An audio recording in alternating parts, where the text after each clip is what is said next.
culture pour finir. Les objets récupérés des restes d'un bateau d'esclaves au large de la côte sud-africaine jouent un rôle central dans un nouveau musée aux États-Unis.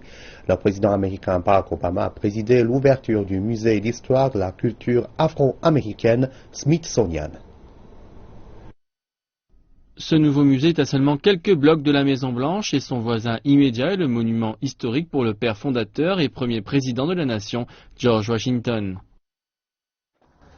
Près de 12,5 millions d'Africains ont été transportés en Amérique comme de la marchandise dans des cales de bateaux en bois.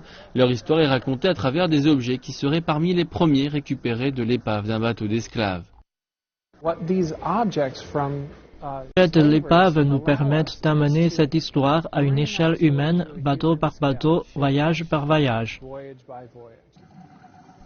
Le navire portugais Saoros s'est échoué dans les eaux sud-africaines il y a plus de 200 ans.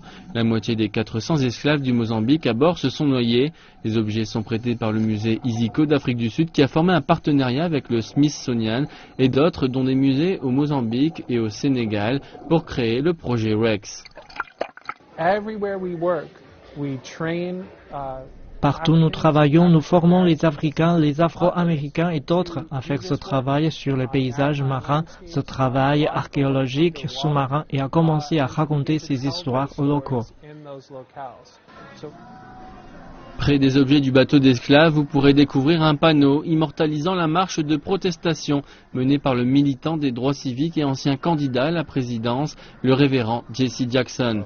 Parmi ses demandes, le jour de la deuxième investiture du président Ronald Reagan, cesser de soutenir l'apartheid en Afrique du Sud. Nous parlons différentes langues, mais le message est le même. Nous parlons la langue des ravisseurs, mais le message est le même. La liberté et la dignité pour tout le monde.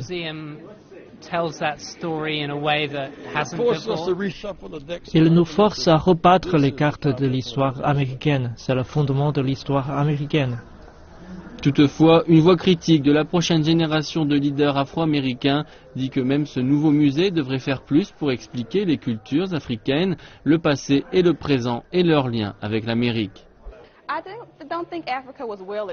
Je ne pense pas que l'Afrique a été bien explorée. Je pense qu'il est important qu'ils connaissent l'Afrique, mais ce n'était pas réellement comme une vision nuancée de la société africaine, puisqu'ils contribuent aux communautés et cultures afro-américaines et aux choses comme cela. Mais il est aussi clair que puisque le musée commence à ouvrir ses portes au public, il cherche à établir des liens fondamentaux et contemporains forts avec l'Afrique mère.